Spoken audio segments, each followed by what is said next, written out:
El ATP. Para comenzar, explicaremos su estructura. El ATP estructuralmente está formado por una adenina y una ribosa. La adenina y la ribosa juntas constituyen la adenosina. De ahí el término adenosín y 3 fosfatos. De ahí el término trifosfato. Así es como al ATP se le denomina adenosín trifosfato. ¿Pero qué es el ATP? El ATP es una molécula utilizada por las células del organismo en todas las reacciones químicas. Esta participa además en la síntesis de coenzimas esenciales como el NAD+ y la coenzima A. ¿Pero qué son estos? El NAD+ es un cofactor central en el metabolismo y la coenzima A es conocida por la biosíntesis y la oxidación de los ácidos grasos. El ATP es uno de los 4 monómeros que participa en la síntesis del ARN celular. El ATP es una coenzima de transferencia de grupos fosfatos que se enlaza de manera no covalente a las enzimas quinasas. Dicho esto, ¿cuál es la función que desempeña el ATP? El ATP desempeña diferentes funciones en el organismo de un ser vivo, tal como la transmisión nerviosa, la contractilidad del miocardio, la secreción hormonal, la circulación, las reacciones acopladas, la contracción muscular, la respiración y la respiración de tejidos. Ahora, ¿cuál es la importancia del ATP como moneda energética en las células? El ATP es la principal fuente de energía de todos los seres vivos y alimenta una gran cantidad de actividades celulares, tales como el movimiento muscular, la síntesis de proteínas, la división celular y la transmisión de señales nerviosas. El ATP se encuentra en todos los organismos vivos y es utilizado como la moneda energética por las células para realizar sus actividades. Pero ¿cómo se obtiene? Se obtiene a partir de la dieta, es decir, a partir del metabolismo de los alimentos en orgánulos de las células llamadas mitocondrias. El ATP se comporta como una coenzima. ¿Y qué es una coenzima? Pues una coenzima son cofactores orgánicos no proteicos. ¿Y por qué? Por su función de intercambio de energía y su función catalítica de trabajo de estimulación de las enzimas están íntimamente relacionadas.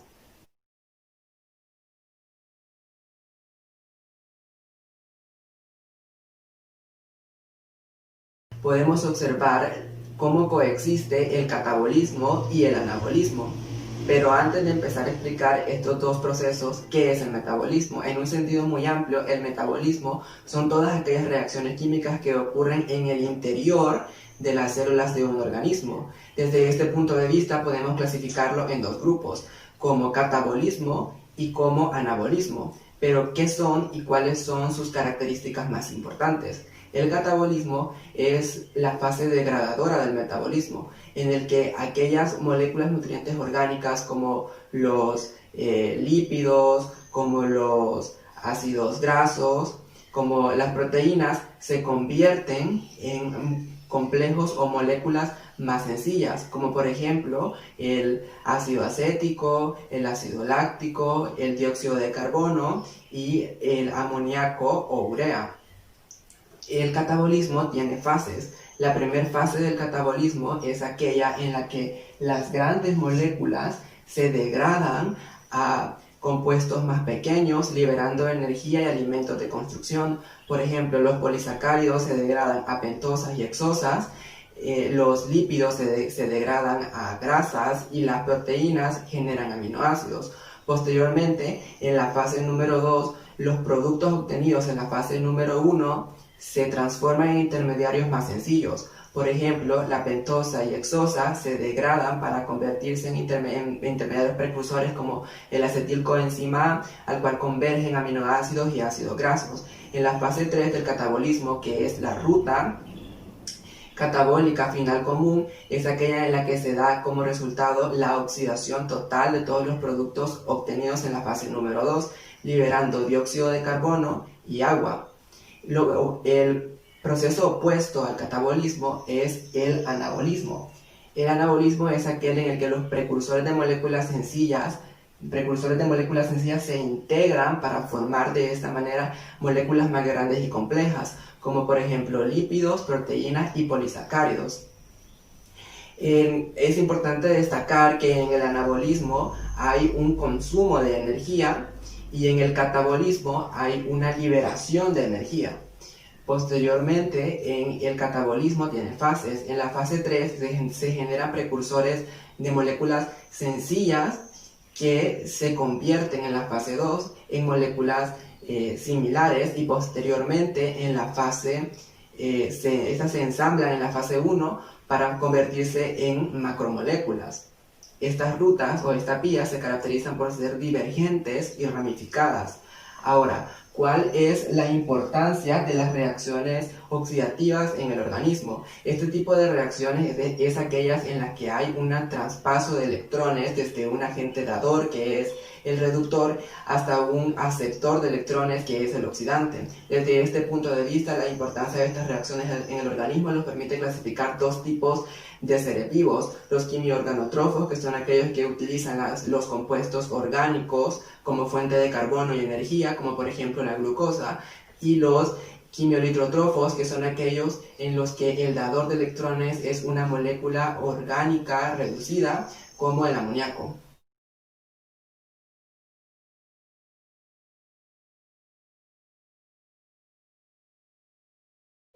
Objetivo número 3. Definir qué es un equivalente de reducción. Un equivalente de reducción es cualquier número de especies químicas que transfieren el equivalente de un electrón en una reacción redox. Dicho de otra manera más simple, son todos aquellos que en una reacción redox son capaces de liberar un mol de electrones en la reducción. Para entender las reacciones redox es importante entender qué es una oxidación y qué es una reducción. Una oxidación es aquel proceso en el que se pierden electrones de una reacción química o ya sea de un elemento. Y una reducción es aquella en la que se ganan electrones, ya sea en una reacción química o también en un elemento. Es importante entender qué es un agente oxidante y qué es un agente reductor. Pues un agente oxidante va a ser aquel que se va a reducir, es decir, que va a ganar electrones y va a producir una oxidación. Y un agente reductor es aquel que se va a oxidar, es decir, que va a perder electrones y va a producir una reducción. De una manera muy simple, en esta podemos observar o ejemplificar algunos tipos de reacciones redox. La primera es esta, en la que se observa un átomo de hierro con un estado de oxidación 0. Al otro lado de la reacción podemos observar el catión de hierro más 2, por lo que podemos asumir que este átomo de hierro ha perdido 2 electrones que ha ganado este. Si pierde electrones, entonces estamos hablando de una reacción de oxidación. Veamos el siguiente ejemplo. En este caso podemos ver el ion cromato, que está formado por un átomo de oxígeno y el cromo. El oxígeno generalmente tiene un estado oxidativo de -2. El cromo podemos ver que tiene un estado oxidativo de +6. Sin embargo, en este lado de la reacción podemos observar que el cromo tiene un estado oxidativo de +3, por lo que podemos asumir que el cromo ha ganado 3 electrones, y si ha ganado electrones, entonces estamos hablando de una reducción.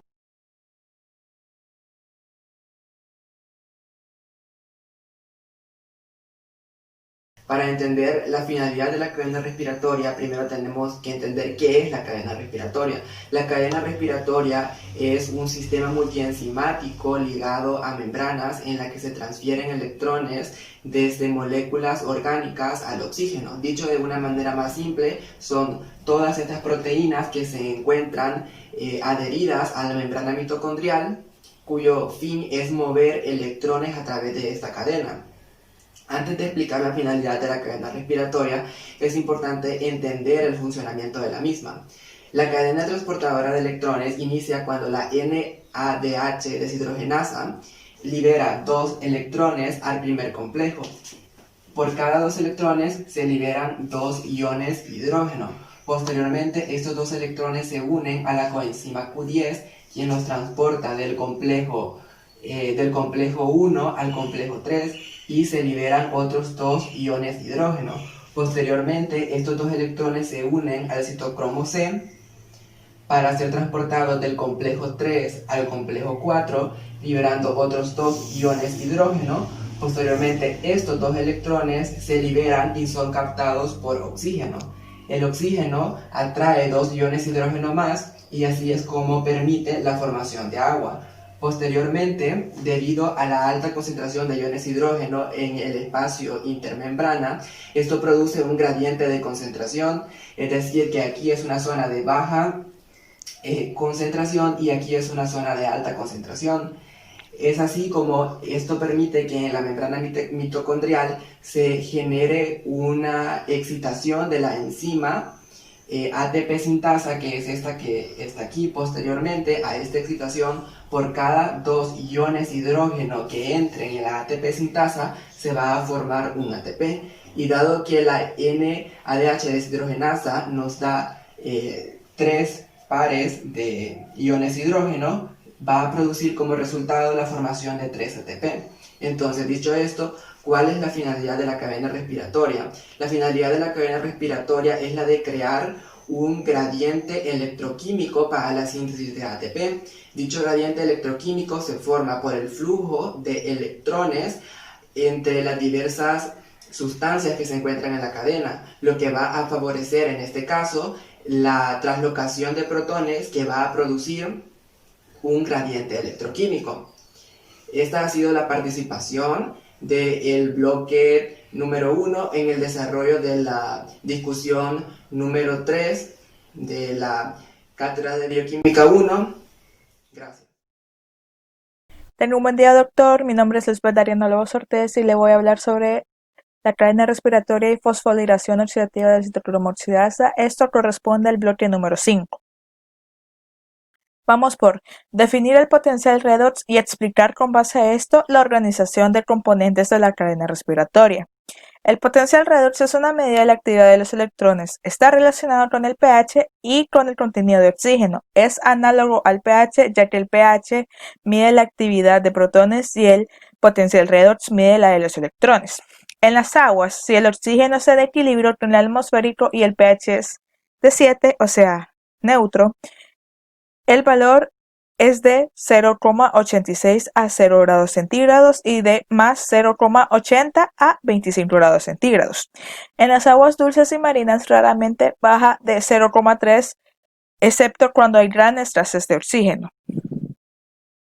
En el perfil de sedimento marino se aprecian 3 zonas distinguibles por el color, la de color amarillo y la de color gris, la zona reducida con potencial negativo.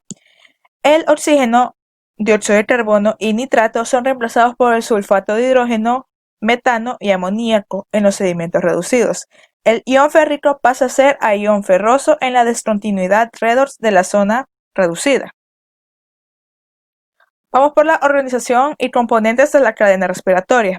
A partir de la membrana interna mitocondrial pueden ser aislados 4 complejos enzimáticos denominados 1, 2, 3 y 4, todos en números romanos.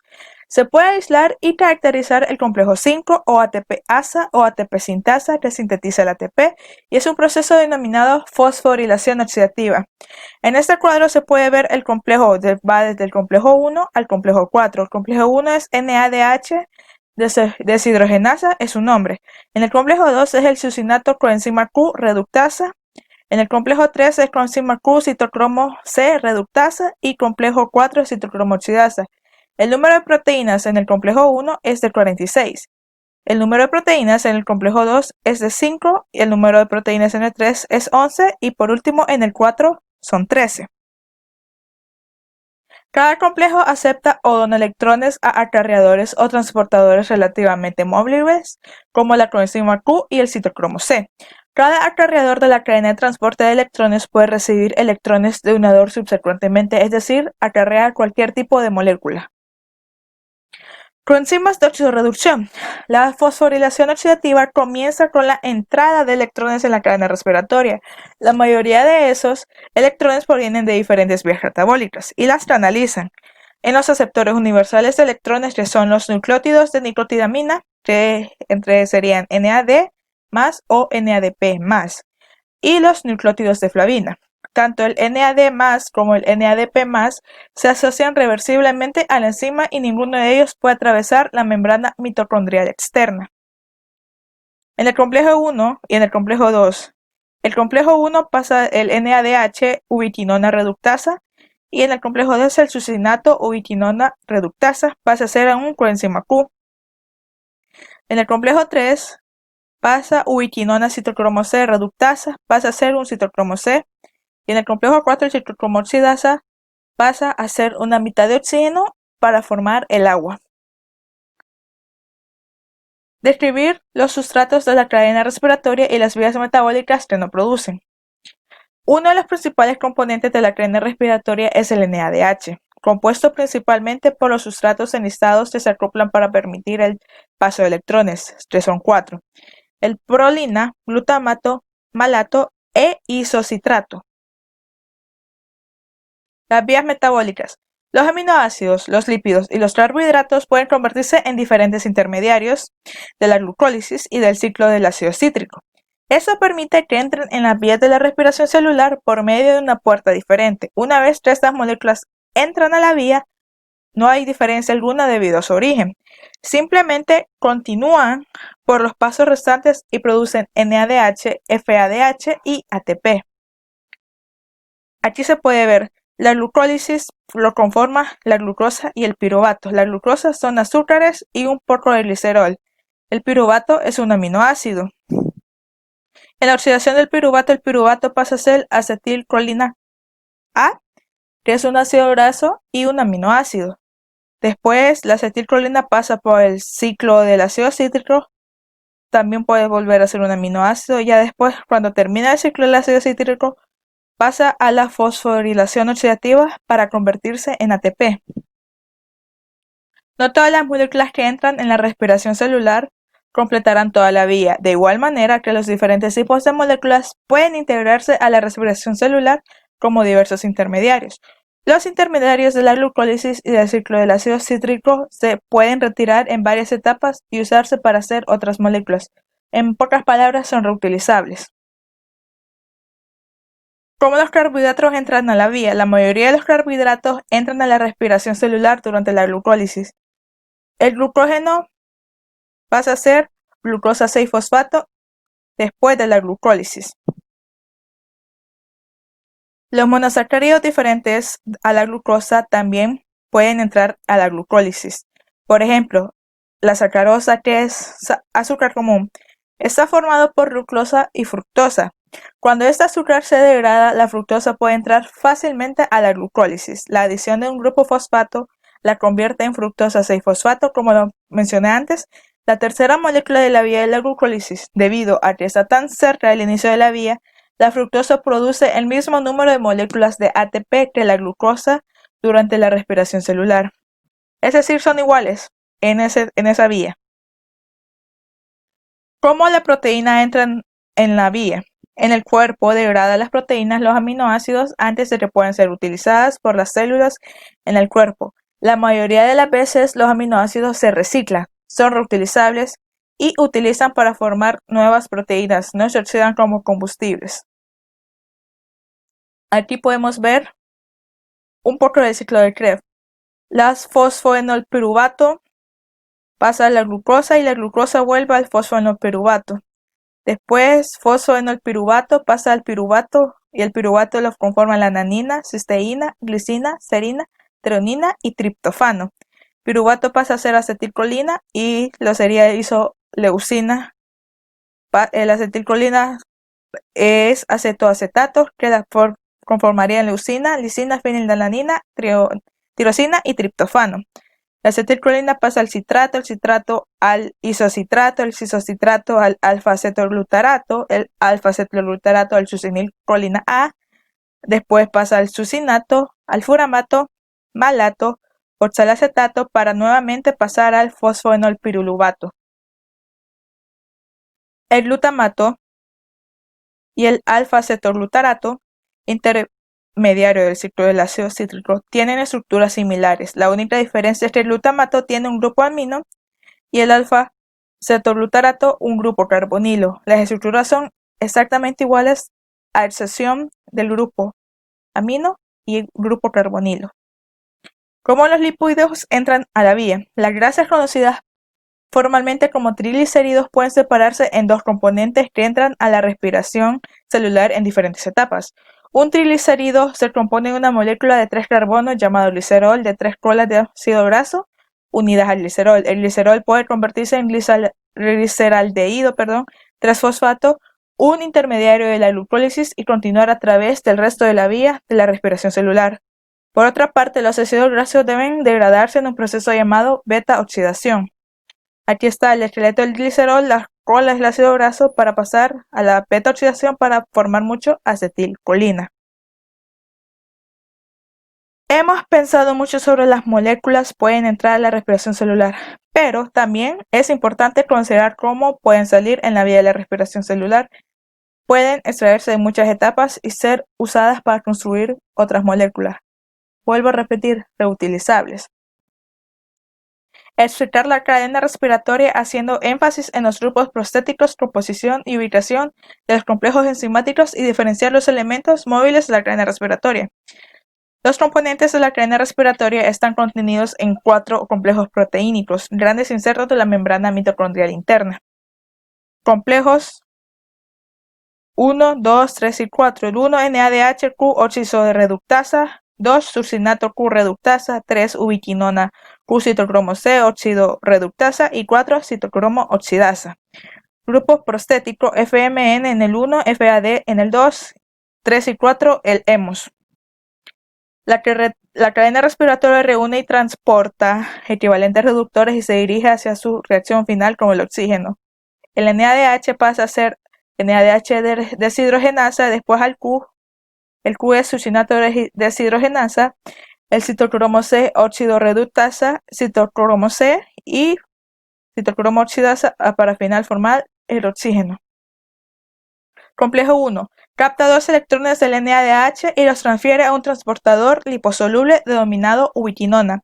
El producto reducido, que se conoce con el nombre de ubiquinol, puede difundir libremente por la membrana al mismo tiempo que el complejo libera 4 protones a través de la membrana, produciendo un gradiente de protones. En el complejo 2, o succinato deshidrogenasa. En la única enzima del ciclo de Krebs asociado a la membrana, el ubiquinol puede difundir libremente por la membrana, es decir, se mueve libremente. El complejo 3, o complejo citocromo BC1, obtiene 2 electrones desde el ubiquinol y se los transfiere a 2 moléculas de citocromo C, que es un transportador de electrones hidrosoluble que se encuentra en el espacio intermembrana de la mitocondria.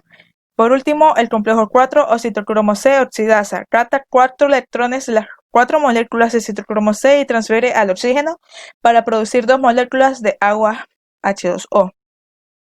Coenzima Q es el transportador de átomos de hidrógeno, protones y electrones desde las flavoproteínas complejo 1 y 2 hacia el citocromo.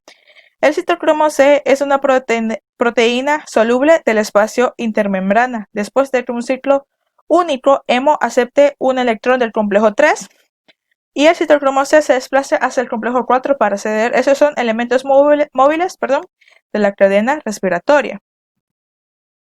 La cadena de transporte de electrones mitocondrial utiliza electrones desde un donador y lo pasa a un aceptor de electrones final mediante la serie de reacciones redox. Estas reacciones están acopladas a la creación de un gradiente de protones generado por los complejos 1, 3 y 4. Dicho gradiente se utiliza para generar ATP y hasta aquí llegaría todo. Pase un feliz día, doctor.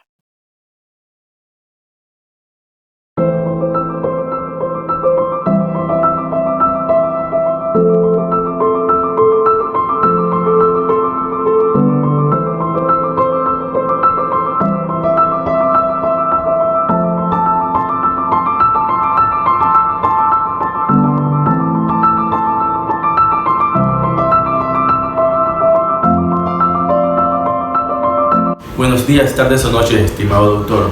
Mi nombre es Cristian Josué Medrano Galeas. Yo daré inicio al bloque número 3. Y damos inicio con el objetivo número 8, que dice explicar del citocromo oxidasa la importancia fisiológica y sus propiedades más importantes, que serían la especificidad, los inhibidores, el grupo prostético y requerimientos metálicos. Iniciamos con la importancia fisiológica. Es el único complejo especializado en reducir directamente el oxígeno sin crear radicales libres. Su especificidad es que el citocromo oxidasa solo oxida el citocromo C y reduce el O2. Sus inhibidores son algunos venenos mortales, como lo serían el cianuro, el amoníaco, el monóxido de carbono y el ácido sulfúrico. Tenemos su grupo prostético, son dos grupos hemos A y A3 y un ion de cobre, y sus requerimientos metálicos son el cobre y el hierro. Continuamos con el objetivo número 9, que es identificar los inhibidores de lo complejo de la cadena respiratoria, con énfasis a la inhibición del citocromo oxidasa por copernicio, monóxido de carbono, ácido sulfúrico y amoníaco. Lo que hacen los inhibidores de la cadena respiratoria es que bloquean el flujo de electrones e impiden la síntesis del ATP. En el complejo 1 tenemos la retenona, el amital y la piperacilina. En el complejo 2 tenemos el malonato y la carboxina. En el complejo 3 tenemos la antimicina, y en el complejo 4 tenemos el cianuro y el monóxido de carbono. Ahora bien, con el objetivo número 10, que es analizar los resultados obtenidos en el experimento de citocromo oxidasa, explicando la función de cada uno de los reactivos. Dice que para obtener los resultados de este experimento, según el manual, se hizo la utilización de 3 tubos como dictaba la práctica, en los cuales se prepararon de la siguiente manera. Al tubo número 1 se le agregó 1 mililitro de preparación de citocromo oxidasa, 1 mililitro de agua destilada y 1 mililitro de P-fenilendinamina al 0.2%. Como resultado, se observó, según la práctica, que la solución se tornó un poco oscura, ya que hubo actividad enzimática, lo que quiere decir que ya no está presente el inhibidor. En la preparación del tubo número 2 se le colocó 1 mililitro de preparación de citocromo, 1 mililitro de cloruro de potasio al 0.01% y 1 mililitro de P-fenilendinamina al 0.2%. Luego de un momento se observó en el tubo que se tornó un color más claro. Esto es debido al cianuro de potasio que inhibió a la enzima. Y por último, en el tubo número 3 se le colocaron 2 mililitros de agua destilada, 1 mililitro de P-fenilendinamina, y al hacer esta mezcla se tornó incoloro. Y la pregunta aquí es ¿por qué? Y la respuesta es que en este tubo no hay enzima ni tampoco hay inhibidor, por eso es incoloro. Analizando los resultados, podemos decir que en el experimento se trató la actividad del citocromo oxidasa en el tejido cardíaco. Esto lo tratamos rápidamente porque las enzimas pierden su actividad después de la muerte del animal. Observamos igualmente la diferencia de colores en los 3 tubos, como ya se mencionó anteriormente, para ver en qué tubo la enzima trató o ejerció su actividad enzimática transportando los electrones hasta el O2, y en el cual no, debido al inhibidor del cianuro de potasio que se une al trióxido de hierro del hemo3. Los reactivos utilizados en esta práctica y su respectiva función son los siguientes. El primero es el fosfato disódico, el cual sirvió para crear un pH adecuado para la enzima. El segundo es el cianuro de potasio, que es un inhibidor que previene el transporte de los electrones al O2 uniéndose al trióxido de hierro del hemo3. El tercero es la P-fenilendinamina, que es un indicador de la actividad de la citocromo oxidasa. Y el cuarto es la arena, que la función más que todo de esta fue para triturar el tejido cardíaco y hacer que se libere la enzima. Y por último tenemos el objetivo número 11, que es explicar a través de un esquema la teoría de la quimiosmótica de la fosforilación oxidativa. Y entonces a continuación les explicaré cómo funciona esto.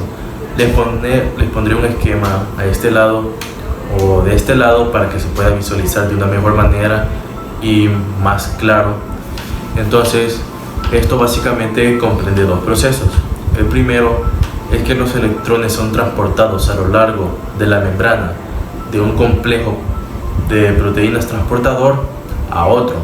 Y el segundo, que los protones son translocados a través de la membrana, lo que significa que son pasados desde el interior o la matriz mitocondrial hacia el espacio intermembrana, provocando una gradiente de protones, y el oxígeno es el aceptor final del electrón, combinándose con ellos al ion de hidrógeno para formar agua. El primer paso para la fosforilación oxidativa es ionizar los átomos de hidrógeno extraídos hasta ese momento de los sustratos alimentarios. Se libera el otro átomo de hidrógeno que está unido al NAD, y este último se reutiliza una y otra vez para captar hidrógeno. Los electrones extraídos de los átomos de hidrógeno para su ionización entran inmediatamente en la cadena transportadora de electrones. Cabe recalcar que la cadena transportadora de electrones está formada por 4 complejos proteicos con moléculas transportadoras y sus respectivas enzimas.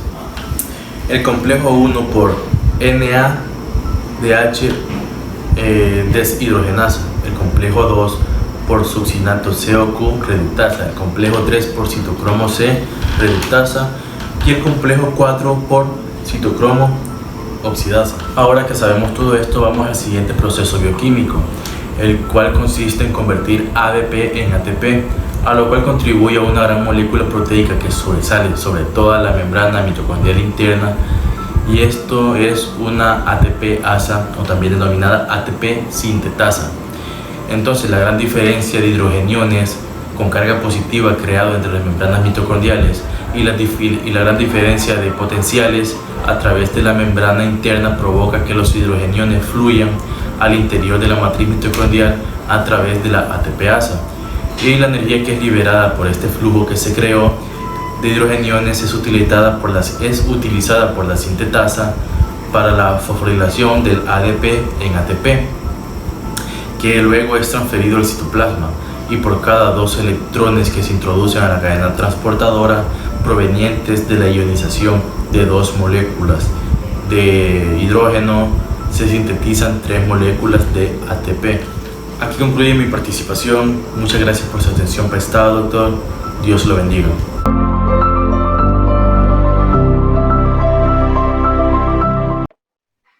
Buenas tardes, doctor. Mi nombre es Laura Marina Méndez Méndez y soy la expositora, el cual me corresponde el bloque número 4 de la discusión número 3, con el nombre citocromo oxidasa, cadena respiratoria y fosforilación.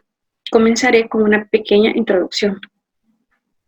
La fosforilación oxidativa es un proceso metabólico que utiliza la energía liberada para la oxidación de nutrientes para poder producir adenosina de trifosfato ATP, y se le llama así por distinguirle las otras rutas que producen ATP con menor rendimiento, llamadas a nivel de sustrato. Para que la fosforilación oxidativa se dé, debe reunir 2 condiciones principales. Primero, la membrana mitocondrial interna debe estar físicamente intacta, de tal manera que los protones solamente puedan reingresar a la mitocondria por el proceso que está acoplado a la síntesis de ATP. El objetivo número 12 es explicar con un esquema la conformada de ATP-asa o ATP sintasa y la función que desempeñan sus componentes. ¿Qué es? El ATP sintasa mitocondrial es una ATP-asa de tipo F. Este complejo enzimático de la membrana mitocondrial interna cataliza la formación del ATP a partir del ADP y de un grupo fosfato inorgánico acompañado por el flujo de protones desde el lado P hasta el lado N de la membrana. El ATP sintasa es también denominado complejo 5 y tiene 2 componentes distintos. El F1, que es una proteína periférica de la membrana, que es un factor acoplador 1 y es aislada y cataliza la hidrólisis del ATP, y sus subunidades son delta y beta alternantes. La F0 es una proteína integral de la membrana. Se le llama F0 por ser sensible a la oligomicina y es un canal protónico que está conformado por 4 protones. Vaya, aquí lo podemos resumir, ¿verdad? Que este proceso se da en el interior de la membrana. Y estas subunidades, la F1 y la F0, ¿verdad? Estas son las que transportan el hidrógeno, ¿verdad? Y van a rotar en conformación, se encuentran en el interior de la membrana. La F1 mitocondrial tiene 9 subunidades de 5 tipos diferentes. Cada subunidad beta del ATP sintasa puede adoptar 3 conformaciones diferentes. Cada una de las 3 subunidades beta tiene un sitio catalítico para la síntesis del ATP. El F0 forma el poro protónico y está compuesto por 3 subunidades, la A, la B y la C. La subunidad C es un polipéptido pequeño, muy hidrofóbico, que consiste casi exclusivamente de 2 hélices de la transmembrana, con un pequeño lazo que se extiende desde el lado de la matriz de la membrana. Vaya, esta F1 y la F0, ¿verdad? Están conectados por este tallo y por una columna externa por el lado B2. Aquí se puede observar que esta es lo que conforma el citoplasma de la F1 y este de la F0, ¿verdad? La catálisis rotacional es la clave en el mecanismo de la unión y el cambio de la síntesis del ATP. En el mecanismo de catálisis rotacional, dice que los 3 sitios activos situados sobre la F1 se alternan en la catálisis de la síntesis del ATP. Una subunidad B determinada empieza en la conformación del PADP, que une el ADP con un grupo fosfato inorgánico del medio circundante, y la subunidad entonces cambia de conformación adoptando la forma de BATP, que une y estabiliza fuertemente el ATP. Lo que se comporta de manera rápida es un equilibrio entre el ADP más el grupo fosfato inorgánico con el ATP en la superficie de la enzima. Ahora, el objetivo número 13, que es explicar por medio de un esquema los 3 sitios de cadenas respiratorias que conducen a la formación del ATP. Cuando los protones fluyen espontáneamente a favor de un gradiente electroquímico, hay energía disponible para producir trabajo. En mitocondrias, la energía electroquímica en el gradiente protónico es lo que impulsa la síntesis de ATP a partir del ADP y de un grupo fosfato inorgánico, ¿verdad? Los 3 complejos de la cadena respiratoria son bombas de protones y por lo tanto contribuyen a la síntesis del ATP y son el complejo 1, que forma 4 protones, el complejo 3, que forma 4 protones, y el complejo 4, que forma 2 protones, ¿verdad? Estos complejos se encuentran en el interior de la membrana y están enriquecidos por nutrientes que lo conforman. Al complejo 1 se le denomina desogenasa y al complejo 3 se le denomina citocroma C reductasa y el complejo 4 se le denomina citocroma C oxidasa. Los sitios de formación de ATP. La formación de ATP ocurre en 3 sitios definidos de la cadena transportadora de electrones, ubicados en el complejo 1, 3 y 4. El paso de los electrones pasa por cada sitio y genera un ATP en cada uno. Ahí se puede observar, ¿verdad?, que en el complejo 1 se forman los protones y estos pasan al complejo 2, al complejo 3, sucesivamente hasta llegar al complejo 4. Y es aquí donde a partir de esto se forma la síntesis del ATP cuando tiene la energía suficiente para poder generarlo. Un gradiente de protones impulsa la síntesis de ATP.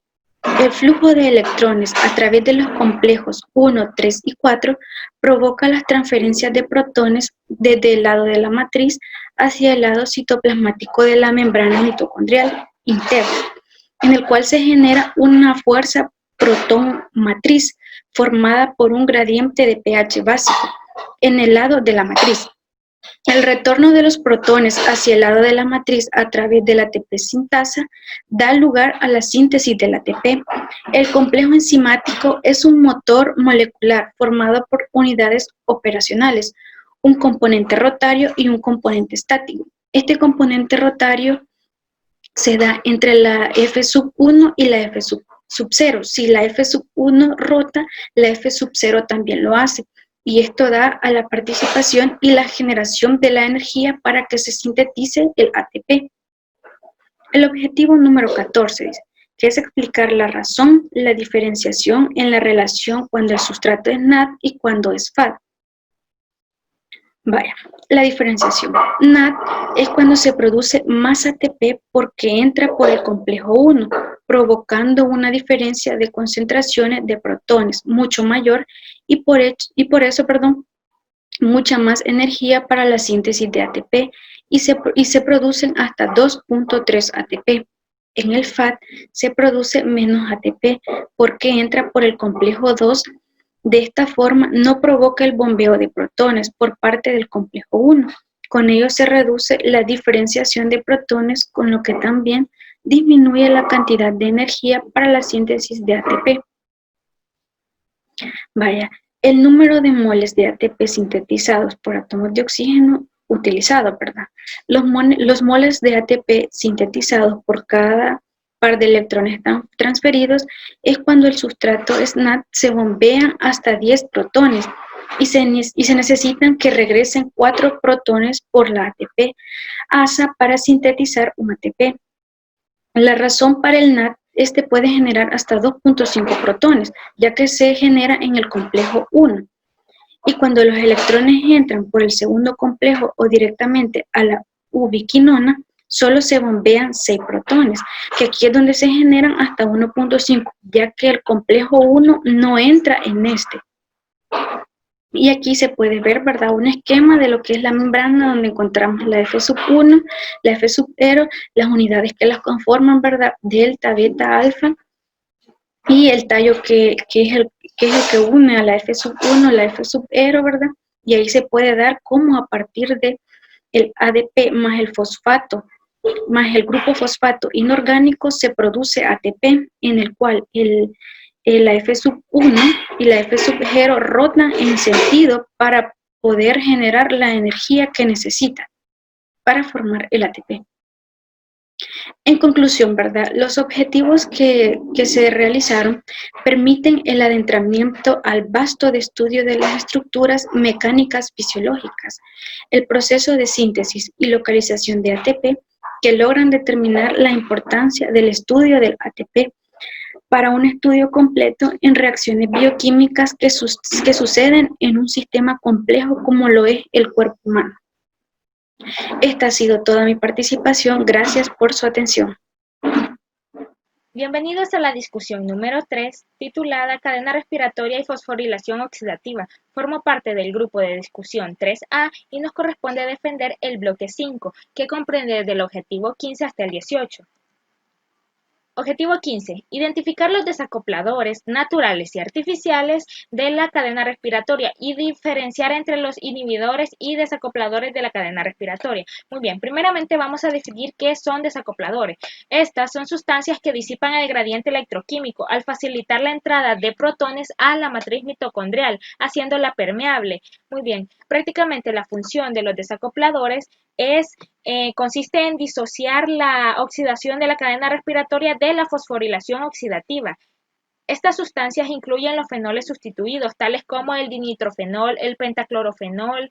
También incluyen antibióticos como la valinomicina, gramicidina. Estos están en la clasificación de desacopladores artificiales. Entre los desacopladores naturales podemos encontrar los ácidos grasos en cadenas largas, la termogenira y el clorocarbonil cianuro. Muy bien, ahora vamos a hablar de diferencias entre inhibidores y desacopladores. Los desacopladores, como se mencionó anteriormente, su función principal es disociar la oxidación de la cadena respiratoria de la fosforilación oxidativa, con lo cual bloquea la síntesis de ATP, al que permite que continúe el transporte electrónico a lo largo de la cadena respiratoria hasta el oxígeno. En cambio, los inhibidores, como su nombre bien lo dice, su función principal es inhibir el transporte de electrones de la cadena de respiración. Entonces hacen lo contrario.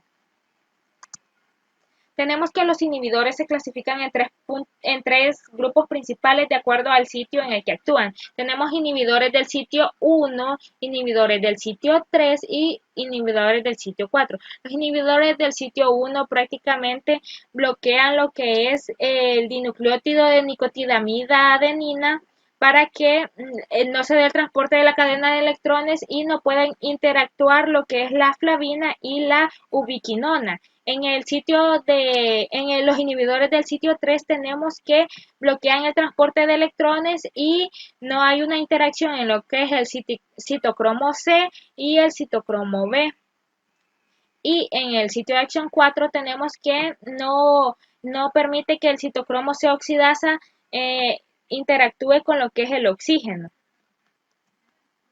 Objetivo 16. Explicar el acople que existe entre la cadena respiratoria y el ciclo de Krebs. Muy bien, decimos que el ciclo de Krebs se considera el centro de metabolismo aerobio y tiene lugar en la matriz mitocondrial. La cadena respiratoria acontece en las crestas mitocondriales, donde se encuentran enzimas necesarias y específicas que permiten el acoplamiento energético y la transferencia de electrones. El ciclo de Krebs es la fuente de la mayoría de las coenzimas que hacen posible que la cadena respiratoria produzca ATP y proporciona los equivalentes de reducción para el dinucleótido de nicotinamida adenina y para el dinucleótido de flavina-adenina.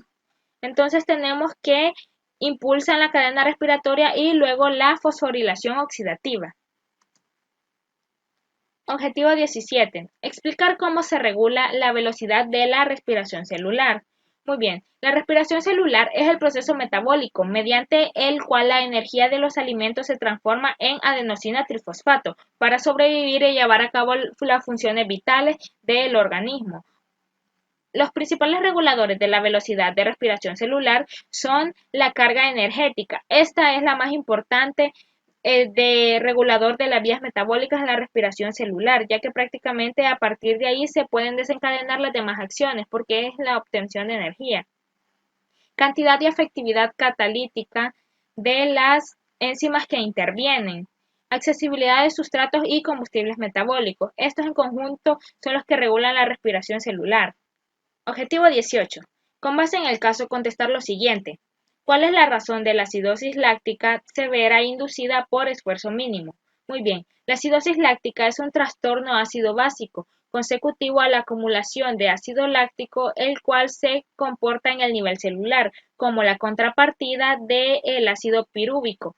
La causa de acidosis láctica más común es la producida por hipoxia ística.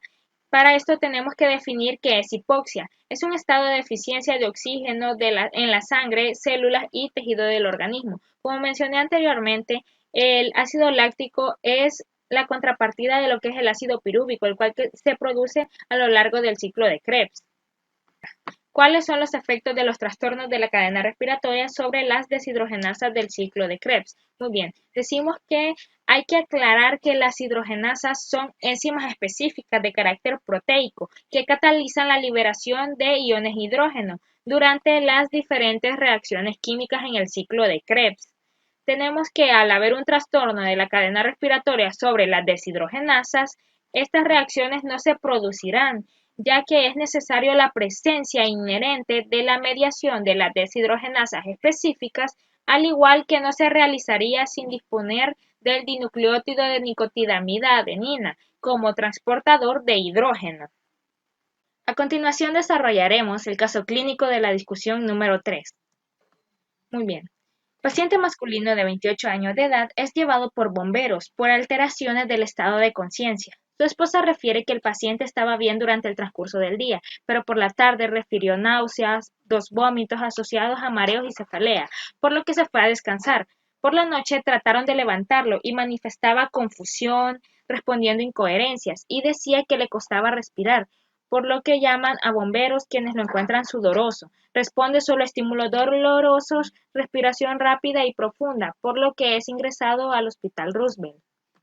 Muy bien, tenemos que cuando se le realizó el examen físico, se obtuvieron los siguientes datos. Tenemos que el peso 62 kilogramos, los signos vitales, la frecuencia cardíaca 134 por minuto, frecuencia respiratoria 44 respiraciones por minuto, la presión arterial 100/60.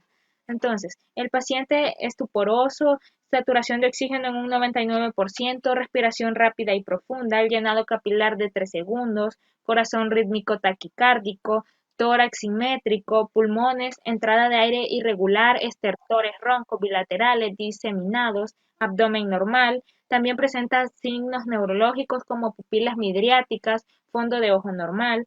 Responde solo a estímulos dolorosos y reflejos osteotendinosos disminuidos. Muy bien. Se interroga a la esposa sobre ingesta de medicamentos o factores de riesgo, indicando que únicamente fumaba diariamente 2 cajetillas y un poco más cuando estaba nervioso. Eso lo hacía dentro de la habitación contigua a la casa, la cual no estaba ventilada. Es ingresado a la unidad de cuidados intensivos, donde se mantiene control de la vía aérea. Se indica oxigenoterapia al 100%, soluciones endovenosas hipertónicas para disminuir la presión intracraneana, control cardiovascular y neurológico. Se efectúan mediciones de los niveles de carboxihemoglobina en sangre, encontrándolos en 40%. Se realiza tomografía cerebral y se traslada al hospital militar para tratamiento en cámara hiperbárica con presión de 2.5 atmósferas durante 30 minutos. Luego a una presión de 2 atmósferas por 90 minutos. Y finalmente, la tomografía cerebral indica leve pérdida de los surcos cerebrales secundarios, a edema. A las 48 horas, el examen neurológico del paciente era normal, evoluciona satisfactoriamente sin secuelas neurológicas. Muy bien, ahora vamos a resolver la guía de discusión del caso clínico. Muy bien, escribe las características del monóxido de carbono. Muy bien. El monóxido de carbono es un gas tóxico e incoloro e insípido, parcialmente soluble en agua, alcohol y benceno, resultado de la oxidación incompleta del carbono durante el proceso de combustión. ¿Por qué ocurre la intoxicación? La intoxicación del monóxido de carbono sucede cuando se acumula en el torrente sanguíneo. Cuando hay demasiado monóxido en el aire, el cuerpo reemplaza el oxígeno de los glóbulos rojos con monóxido de carbono. Esto puede generar un daño grave en el tejido o incluso la muerte. Prácticamente, si recuerdan, en el caso clínico se describía que el paciente fumaba aproximadamente 2 cajetillas de cigarros en un lugar cerrado, sin ventilación. Entonces, esto es lo que pudo haber producido que el monóxido de carbono, por la combustión incompleta del cigarrillo, el humo, él lo haya inhalado y se haya intoxicado. ¿Cuáles son las fuentes exógenas de producción del monóxido de carbono? Esto se genera por combustión incompleta, como lo mencioné anteriormente, de cualquier materia carbonada. Muy bien, ahora tenemos qué porcentaje de monóxido de carbono producimos.